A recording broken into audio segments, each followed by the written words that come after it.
AM 560. The Answer. Let's go, let's go, let's go. All right, so before I get to the calls, I was just notified by the lovely Honey Bunny that young Elvis, as I call him, some call him Jake Goebbert, is on the line. What's up, handsome? What's up, buddy? How are you? Good to hear from you. Oh, you too. I'm looking forward to the 19th. I really am. I love it. And, you know, I want to tell everybody about the petting zoo, about the animals and whatnot, but I'm from Melrose Park. I don't want to get you in trouble. Next thing you know, they find out you have these fantastic animals. They'll try and come out there and steal them from you. We won't have the animals on for cigar night, but that's all right. But we got lots of fun stuff in store, man. It's always a great time. It's a great community of people. It's great hearing you guys just go at it on the stage, and I mean, it's truly a great experience for anybody that's never been there. Oh, I am so looking forward to it again. And you're gonna have the rest of the place will be open, right? You got the little stands where people can get food and everything, right?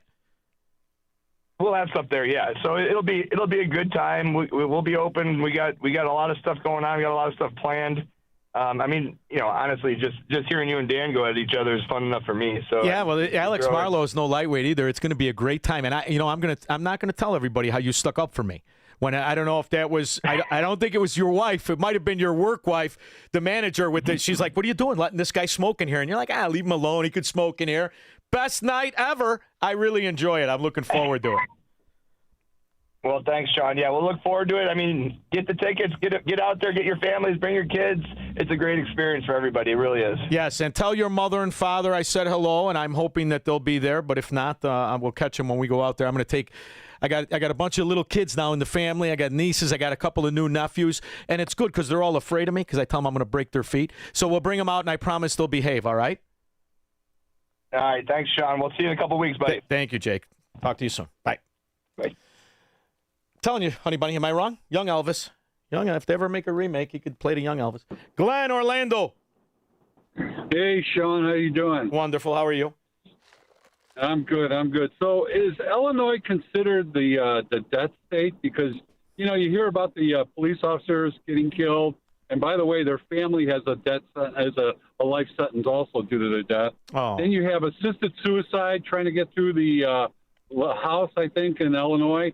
And then, of course, abortion is legal. So everybody from out of state comes to Illinois to get abortions. It's like there's death everywhere. Well, it's funny, Glenn. You know, for years, I grew up, and in my neighborhood, I don't know if you know anything about my neighborhood growing up, but if we were so proud of that son of a gun. If we even got a rumor that somebody in another neighborhood was saying something, we all get in the car, let's go beat everybody's ass.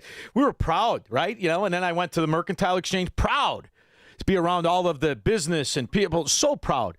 And I will never forget when, as time went on and things changed, and I became an investment advisor, and I went on a business trip, and I was talking to these guys who were, back then they used to call it was a real estate syndicate became REITs, real estate investment trust. Okay, everything kind of switched around the mid or early 2000s, and I was talking to this guy, and we were talking about Chicago, and he did not know that I was from there, and he said that's the greatest flyover city ever. And the one guy goes, well, what do you mean flyover? He was going to say he's from there. He said, if I even look at a real estate portfolio and it has Chicago real estate, I tell him fly over it. Don't even hand me a real estate investment trust with Chicago real estate. Now, that's 20 years ago. Now I got to cover the stories of in 7 years how the buildings lose 94%, 87%, 93%. You know how smart that guy was 20 years ago? So for 20 years, people knew the city was a joke. For 20 years, they knew Chicago, Cook County, Illinois was on the steep decline, and it continues to be. And that's why when we cover these stories of these policemen, this is strictly because of the Democrat scourge in Chicago, in Cook County, and in Illinois. They are unindicted co-conspirators. Absolute, as they always are. The robberies, the businesses leaving, tax everybody who makes money. They are responsible for it. And the problem is the people who can't figure it out, they'll keep pretending they're winning. And they'll have pride when they should have shame. If you're a Chicago Democrat, an Illinois Democrat, a Cook County Democrat, you should be ashamed of yourself. Because the lowest character person you're going to see all day is the one whose teeth you brush. You should be, you're despicable people. Thank you very much for the call. Eduardo, Tampa Bay. Do you want to feel good? You want to feel elitists? Oh, you must be in Glencoe or Winnetka. You're the cause of these problems in America. From every city, every state, every county you reside in. It's all a hellhole. Go ahead. Yeah, Shaun, I wonder if the weather ground's coming back because, we had Bill Ayers and Bernadine Dorn, and this guy's a teacher. Ayers and Dorn are teachers, so like they're making a comeback. Teacher of the month, living with his mother and father. Look at Bill Ayers.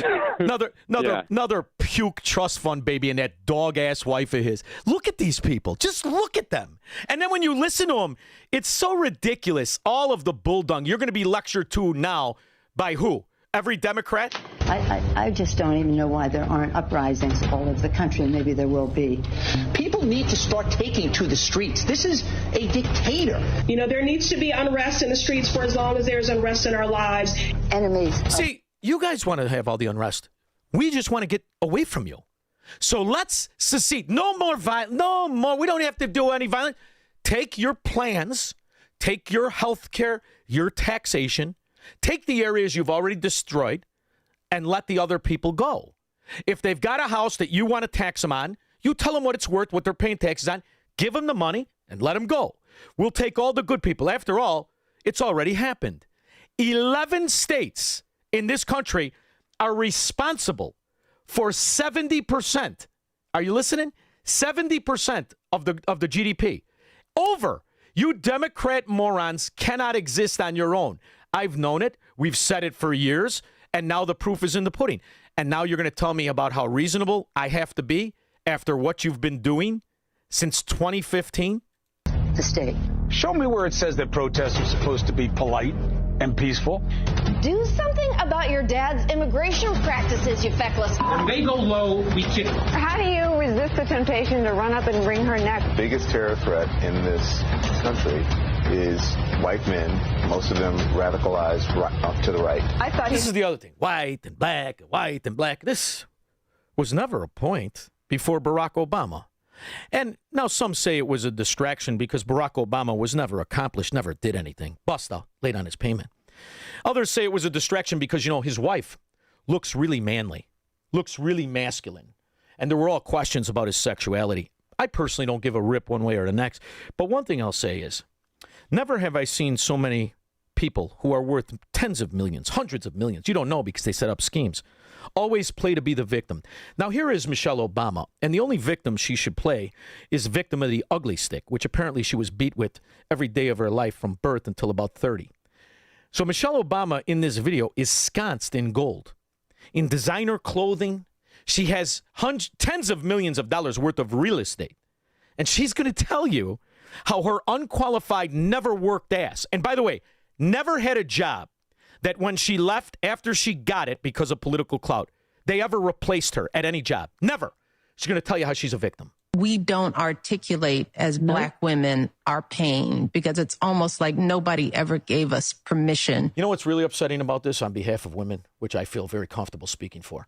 I'm not convinced she's got the vajayjay. I'm not 100% in. To do that. And does anyone care? Yeah, there's that. Do they care? If we knew, I think we would care. Now, that's her brother, who definitely has a vajayjay. But if Michelle has one or not, I don't know anybody that wants to see it. Not a person. Not even a gynecologist. Nancy, cancel my day. If we knew. Mm-hmm. If we knew. Or, yeah, and we have to ask ourselves, the men in our lives is, why wait to be asked? Mm-hmm. It seems like what we go through is pretty obvious. I mean, oh, God. All you can come to is no wonder Barack is gay. 312-642-5600.